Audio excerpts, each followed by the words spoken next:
ఇంకో వారం అయితే జూబ్లీహిల్స్ లో ఓట్ల పండుగనే. వచ్చే మంగళవారమే మళ్ళా 3 పార్టీల లీడర్లు మునుం పెట్టి గల్లీ గల్లీ తిరుగుతున్నారు, జోరుగా ప్రచారం చేస్తున్నారు. నడిమిట్ల పెద్ద లీడర్లు సుతాబోయేస్తున్నారు. ఎట్లా చేసైనా మేమే గెలవాలని గట్టిగానే కష్టపడుతున్నారబ్బా. కాకుంటే ఎవరిని గెలిపియాలి, ఏ పార్టీకి ఓట్లు వేయాలనేది ఇప్పటికే జూబ్లీహిల్స్ ఓటర్లు ఫిక్స్ అయ్యే ఉండొచ్చు. అయితే జూబ్లీహిల్స్ ప్రచారంలో కార్ను 4th గేర్లు ఉరికిద్దామంటే కవితక్క బిరేకుల మీద బిరేకులు వేస్తుంది. అట్లా అని ప్రచారానికి రాలే, పలానా పార్టీని గెలిపిరని చెప్పలే. తెలంగాణ యాత్ర పేరు మీద జిల్లాలు తిరుక్కుంటా ఏడ మాట్లాడినా బీఆర్ఎస్ భాగవతం అంతా బయట అయ్యబట్టే.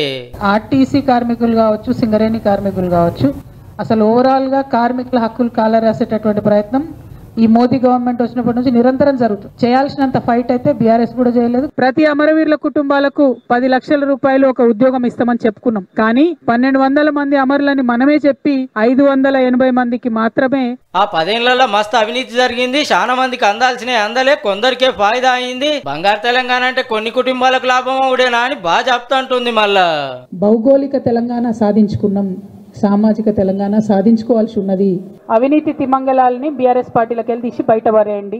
కాళేశ్వరంలో అవినీతి నిజమే, ఫోన్ ట్యాపింగ్ నిజమే, అప్పుడు నేను మాట్లాడే పరిస్థితి లేకుండా అని ఎన్నో చెప్పుకొస్తుందో. ఒక్కసారి గుండె మీద చేసుకొని ఆలోచన చేయండి. నిజామాబాద్ లో నా ఓటమి ఒక కుట్రనా కాదా మీరు ఆలోచన చేయండి. కేసీఆర్ గారి నీడలో నేనుంటి ఆ నీడలో నుంచి నన్ను ఇవాళ బయటపడేసిర్రు. కానీ ఇవాళ ఇంటి గుట్టంతా బయటేసి మరి నన్ను ఇబ్బంది పెడుతున్నటువంటి సందర్భంలో ఇగేముంది, ఇంటోళ్ళకే న్యాయం చేయలేని వాళ్ళు పబ్లిక్ ఏం చేస్తారని సీఎం రేవంత్ రెడ్డి సార్ రెడ్డి అవ్వట్టే ఊకూకే. వాళ్ళ ఆడబిడ్డనే సొంతంగా బజార్లకు వచ్చి వీళ్ళు దరిద్రులు, నీచులు, దుర్మార్గులు ఇవాళ పార్టీని తెగనమ్ముతున్నారు.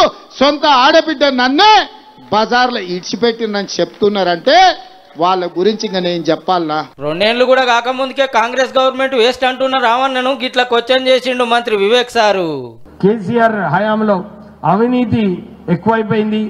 కేవలం కుటుంబ సభ్యులే దోచుకుంటున్నారు. వారిపైన చర్యలు తీసుకోవాలని చెప్పి ఇప్పుడు కూడా మనము ఇదే చర్చించుకున్నాం. ఇప్పుడు వారి సొంత చెల్ల చెప్తున్నారంటే నిజంగా కేటీఆర్ వారి ప్రశ్నలకు సమాధానం వారు ఇవ్వాలి. అవు మరి మొన్నటిదానిక పార్టీల మెయిన్ లీడరు కేసీఆర్ బిడ్డ గన్ని ప్రశ్నలు వేస్తే సొంత చెల్లెకు ఒక్క సమాధానం చెప్తలేడు. గాని తెలంగాణలో ఉన్న అమ్మలక్కలంతా నా చెల్లెన్లే, మీకే కష్టం వచ్చినా పెద్దన్న లెక్క నేను ఉరికొస్తా అని స్పీచ్లు దంచబట్టే. మరి ఇవాళ సొంత చెల్లెలు కన్నీళ్లు పెట్టి ఊరూరు తిరుగుతుంది. దరిద్రులు చేసిన మోసానికి ఈ సన్నాసులు 1000 కోట్లు సంపాదించుకున్నారు, నన్ను ఇంట్లోకెళ్ళి బయటకు వెళ్ళగొట్టిరని వాళ్ళ సొంత ఆడబిడ్డ చెప్తుంది.